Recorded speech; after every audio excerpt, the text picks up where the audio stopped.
যে কর্মবিরতি চলছে সমগ্র বাংলাদেশে, এটার উৎপত্তি হচ্ছে একটা জিনিসই নিয়ে, যেটা হচ্ছে কি যে গত 5 তারিখ যখন শেখ হাসিনা দেশ থেকে পালাইছে, তখন আমাদের যে সিনিয়র অফিসার ছিল তারা আমাদের উপরে কোনো নির্দেশনা দেন নাই। নির্দেশনার অভাবে সারা বাংলাদেশে মনে হয় 2000-এর মতো পুলিশ মারা গেছে। আমরা লাশ এখনও পাই নাই।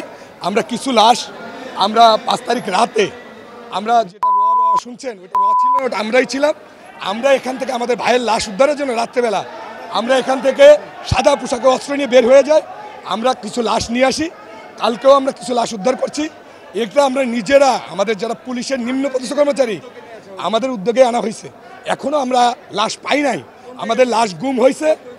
এটা আমরা আনছি কিছু বাড্ডা থেকে, কিছু আনছি আপনার যাত্রাবাড়ি থেকে, কিছু পোস্টমর্টমের জন্য ওখানে পড়ে আছে। যে হ্যাঁ, আমরা এখন প্রায় 27টার মতো লাশ পাইছি। আমার কথাটা বোঝেন, এই লাশগুলো আমরা এই লাশের বাংলাদেশের 64 ডিস্ট্রিক্টে মারা গেছে। আমরা লাশের হিসাব পাই নাই। আমাদের আন্দোলন এই জন্যই মূলত শুরু হয়েছে, লাশের হিসাব আমাদেরকে দেওয়া লাগবে। লাশের হিসাব যতক্ষণ না দিবে এবং জনগণের সঙ্গে যখন পুলিশ বান্ধব পুলিশ না হবে, ততক্ষণ পর্যন্ত আমরা পুলিশের পোশাক করবো না।